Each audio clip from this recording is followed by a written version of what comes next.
Kasmet prieš paskutinį spalio sekmadienį, šiais metais spalio 22 dieną, yra švenčiama pasaulinė misijų diena. Jai yra ruošiamasi visą spalio mėnesį, kuris tradiciškai yra tapęs misijų mėnesiu. Minime, kad Jėzus siunčia kiekvieną krikščionį, kiekvieną savo mokinį nešti gerąją naujieną pasauliui. Kiekvienas iš mūsų yra misionierius.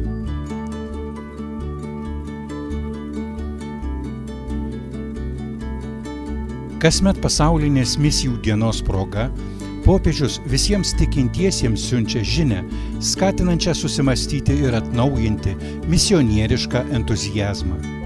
Šių 2023 metų tema, kurią popiežius mums perduoda cituodamas Evangelijos pagal Luką ištrauką apie Emauso mokinius, yra kvietimas turėti degančias širdis, atsivėrusias akis, keliu žengiančias kojas, kad būtų skelbiamas susitikimo su prisikėlusiuoju džiaugsmas.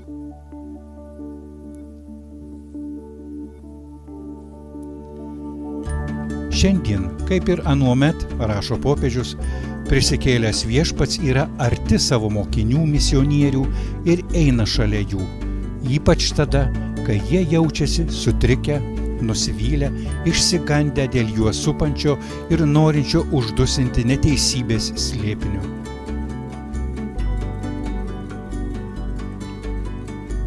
Užsidegusios širdys.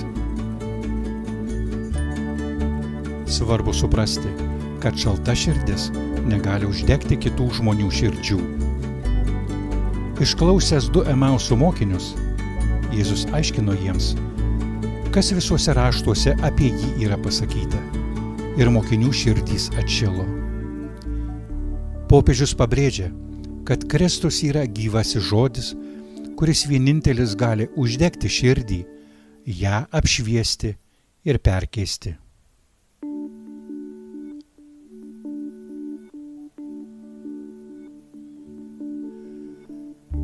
Šventojo rašto pažinimas yra svarbus krikščionio gyvenimui, o dar svarbesnis Kristaus ir jo Evangelijos skelbimui. Antraip, kągi žmogus perduotų kitiems, jei ne savo idėjas ir planus? Ir ar gali šalta širdis kada nors uždegti kitų širdis? Leiskime prisikėlusiam viešpačiui uždegti mūsų širdis, apšviesti ir perkeisti mus, kad galėtume skelbti pasauliui jo išganymo slėpinį su galia ir išmintimi, kylančia iš jo dvasios. Atsivėrusios akys. Visų laikų Jėzaus mokiniams svarbu prisiminti, kad duonos laužymas yra pats svarbiausias misionieriškas veiksmas, dalinamies ne daiktais, ne maistu, o Kristumi.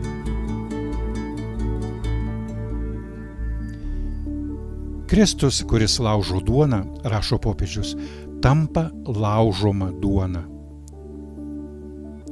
Jis dabar įžengė į mokinių širdis, kad dar labiau jas uždegtų, ir tai skatina juos tuo jau pat leistis į kelionę ir visiems perteikti nepakartojamą susitikimo su prisikėlusiuoju patirtį.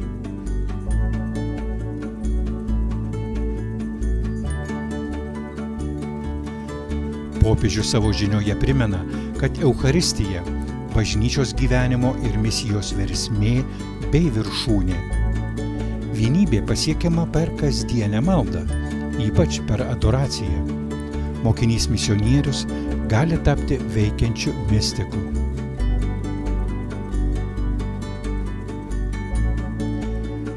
Žengiančios kojos.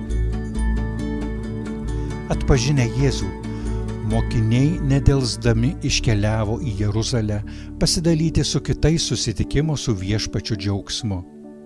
Žengiančių kojų įvaizdis primena nuolat aktualią misijo ad gentes, misiją evangelizuoti kiekvieną žmogų ir kiekvieną tautą iki pat žemės pakraščių.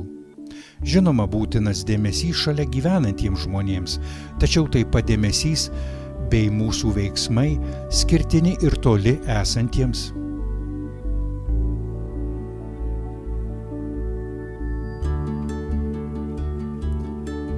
Neįmanomas dalykas, kad iš tikrųjų sutikę prisikėlusį Jėzų neužsidegtume troškimu visiems apie tai pasakoti.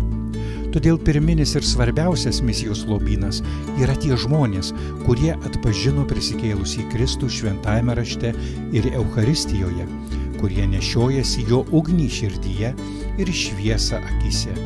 Jie gali liudyti gyvenimą, kuris niekada nemiršta, net sunkiausiose situacijose ir tamsiausiomis valandomis. Emauso mokiniai tampa visų laikų misionierių prototipais. Pagalvokime apie išvykusius iš savo tėvynės skelbti Evangelijos, dažnai susidurančius su sunkumais. Taip pat prisiminkime ir tuos, kurie skelbia Kristų savo kasdienybėje, savo gyvenamojoje aplinkoje.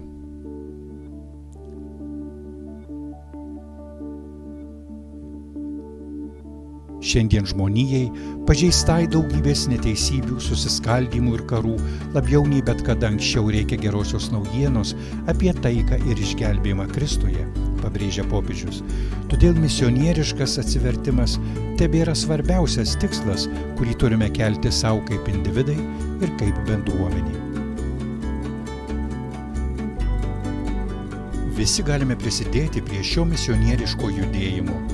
Maldomis ir veikla, paremdami pinigais ar aukodami savo kentėjimus, taip pat asmeniniais liudijimais. Popiežiškosios misijų draugijos yra ypač tinkama priemonė šiam misionieriškam bendradarbiavimui skatinti tiek dvasiniu, tiek materialiu lygiu. Todėl pasaulinės misijų dienos rinkliava visose pasaulio bažnyčiose yra skirta popiežiškajai tikėjimo skleidimo draugijai, kuriai Lietuvoje oficialiai atstovauja nacionalinė misijų tarnyba.